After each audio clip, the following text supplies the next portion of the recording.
most of the times they will not deserve it. You forgive people, number one, because of your relationship with God. Jesus was speaking, he said, if you take a gift to the altar and your brother has an ought against you, he said, leave that gift on the altar and go make peace with him first. So if you don't make peace with people around you, it may affect your relationship with God. The Bible speaking about the husband, is that he should deal with the wife with understanding so that his prayers are not hindered.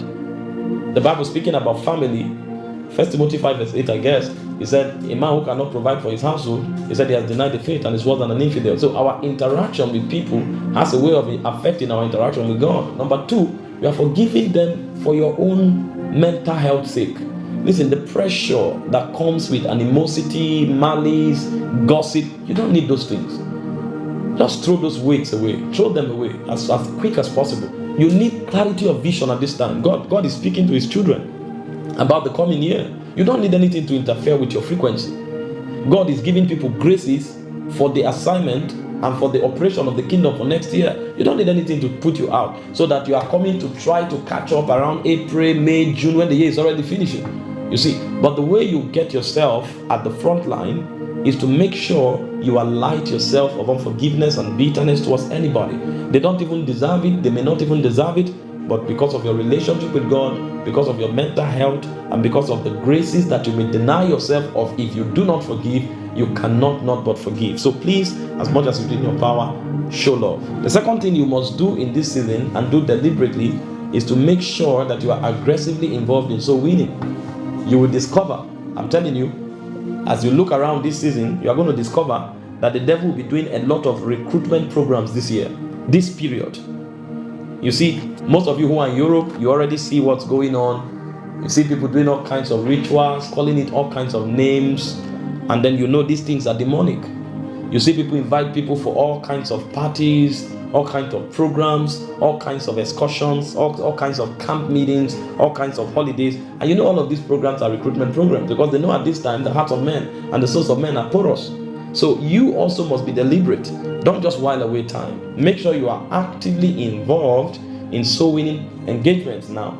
And of course, I've taught you before, there are three ways of engaging in soul winning. The first way to engage in soul winning is to go out and talk to someone, especially for those of you who are not in nations where interacting with people is limited or restricted by legal forces. Make sure you talk to somebody about the love of God. Make sure you talk to somebody about Jesus Christ. You don't need to be a theology graduate to do that. Just tell people your story. Tell people the faithfulness of God in your life and tell them Jesus is the only way to God and see what God does. But by all means, be out there talking to people. The second way to win souls, I told you, is to pray for souls. Is to pray for word evangelism. Is to pray. The Bible said, pray ye the Lord of the harvest that he may send laborers into his field, into his vineyard. In Colossians 4:12, you say, Epaphras is one of you, praying fervently for you in prayers that you may stand perfect and complete in all the will of God. So when we pray, it affects souls. So just in case, especially those of you who are in nations where you cannot go out to win souls, make sure you devote time to pray for souls. Pray. There are many naive people. There are many gullible people. There are many weak people. And listen, for some of these people, the devil has already marked them to be killed this period. So you hear that some people are shot. They were just walking in an alley, or they were part of a meeting, they went for a clubbing, and they were just shot. Because a lot of sacrifices go down at this time. So pray for the souls of men. Pray for the safety and preservation of the children of God. Don't just relax. Be part of the army that God is using. See, when we talk about God's army, it's not to go and start a movement necessarily or to join a church. When we talk about God's army, they are the people God can rely on when he wants to do something in a city, in a territory, in a nation, or in a generation. So there may be no physical movement, as it were, but God has a very strong army.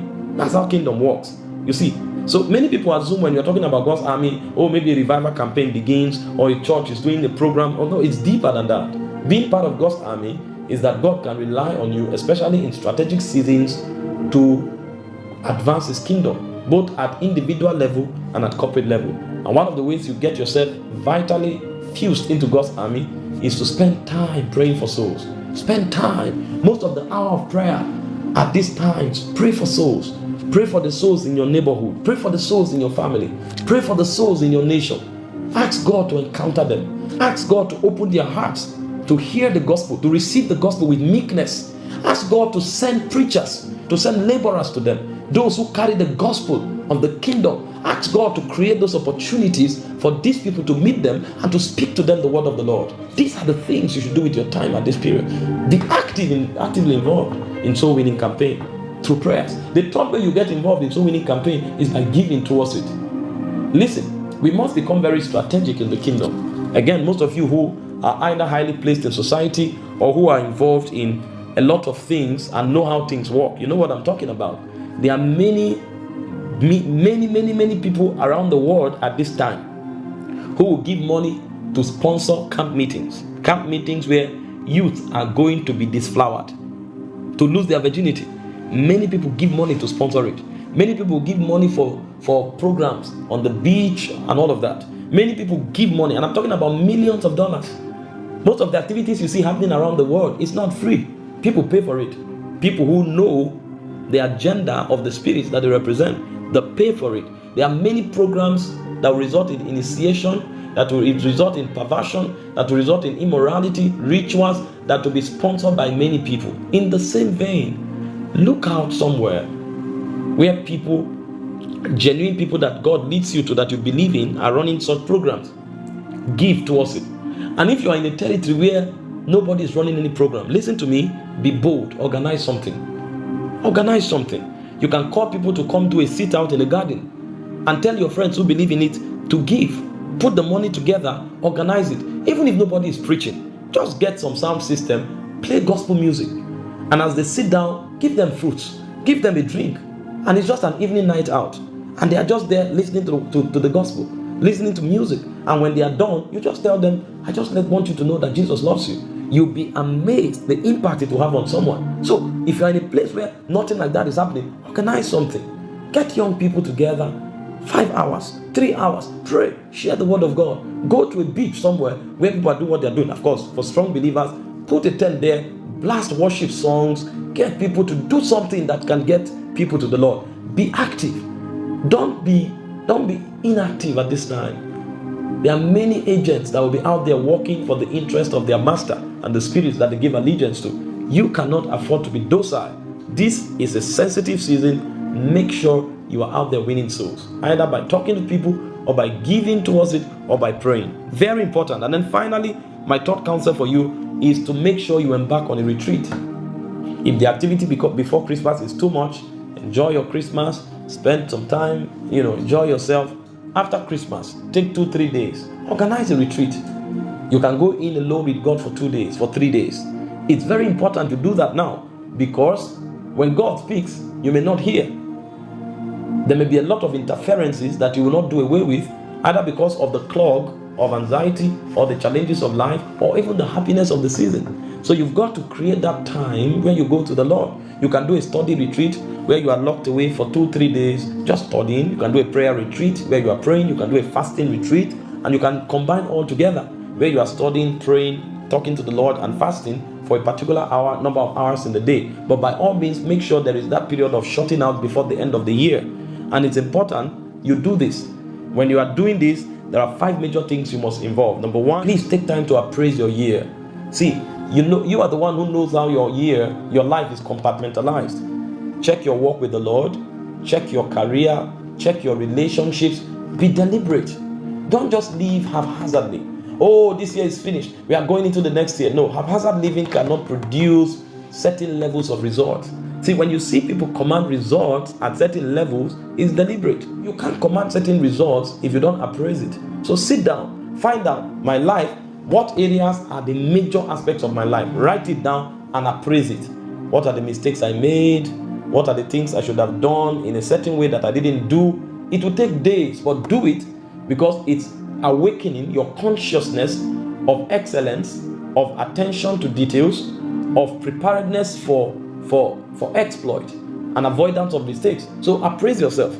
Now, when you are done appraising yourself for the good things that you have achieved, give God thanks for them. Be deliberate. Most of us are not ingrates consciously. Most of us are ingrates unconsciously. If our attentions were drawn to it, we would be grateful. But the problem is that we don't remember. Our attention is never drawn to it. And because our attention is not drawn to it, we are never consciously and deliberately thankful. So you've got to sit down, find out, check all the exploits you've made this year, the progress you've recorded, and thank God for it. Thank God for it. Thank Him for it.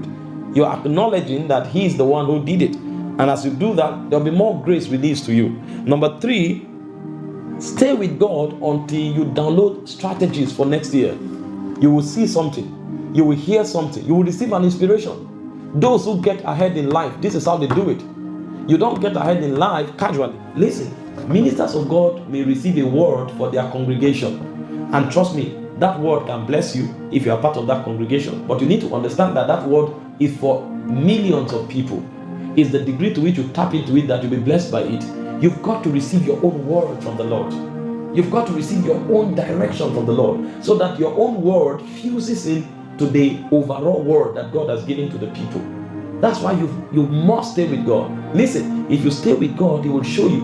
God was the one that invited us. In Jeremiah 33 verse 3, He said, ask of me, I will answer.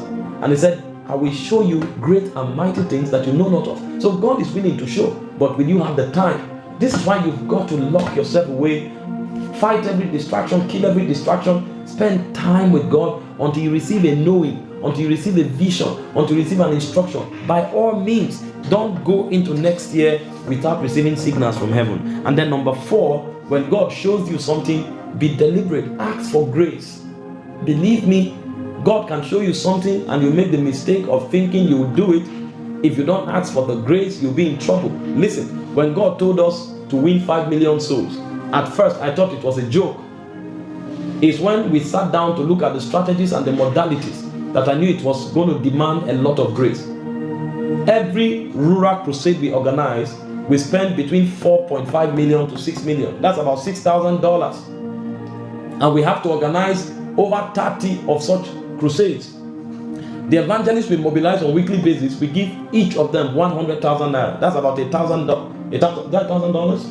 That's about $100, right? Now, every week we mobilize 3 to 5 people.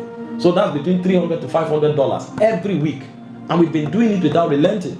Now, every apostolic invasion we organize, the ones in Africa, in one environment, one territory, costs between $30,000 to $40,000. And the one in the UK cost over $150,000. So as touching soul winning alone, we spent over $700,000 this year. So salvation is free, but preaching the gospel is very expensive. So when God said win 5 million souls, I had to go back and pray for the grace. Now that's on the area of finances. How about the stress? Dear Lord, if you follow me for 1 month, you don't break down, know that there's a special grace on your life. In the last 3 weeks alone, if I tell you my movements, you'll be amazed. In the last 7 days, if I tell you my movement, let me give you an instance. My journey in the last 7 days, I left. Okay, let me just touch 6 days. I left for Zambia, and in traveling to Zambia, you fly from Abuja. Okay, let me do 10 days so that I give you a broader picture. In the last 10 to 12 days, I had a meeting in a village called Surinyama in Ghana. It's like 30 minutes drive to Ivory Coast. Now, I was supposed to fly from Abuja to Accra, but somehow the agent made a mistake in our flight ticket, so we couldn't make it. So we had to fly through Lagos. So I flew from Abuja to Lagos, waited 2 hours, flew from Lagos to Accra, waited 1 hour, flew from Accra to Kumasi. We got to Kumasi, we now drove 5 hours to that village. I preached 2 nights. When I finished preaching, I realized I was supposed to leave there for Botswana, but if I get the flight that was 2 hours away, I won't catch the flight in Accra for Botswana. So I finished preaching around 10:30 at night. 12:30, we drove 5 hours back to Kumasi to catch a 7 a.m. flight to Accra so that we could catch the 9:30 a.m. flight to Botswana. When we got there, we discovered they didn't send the visa to from our system. So I had to reschedule the flight to Abuja for the next day and flew from Accra to Lagos and flew from Lagos to Abuja. The next day, I was on the flight back to Botswana. And so I left Abuja the next day, flew 4 hours, 30 minutes to Ethiopia, flew another, after 3 hours, flew another 4 hours, 30 minutes to Botswana.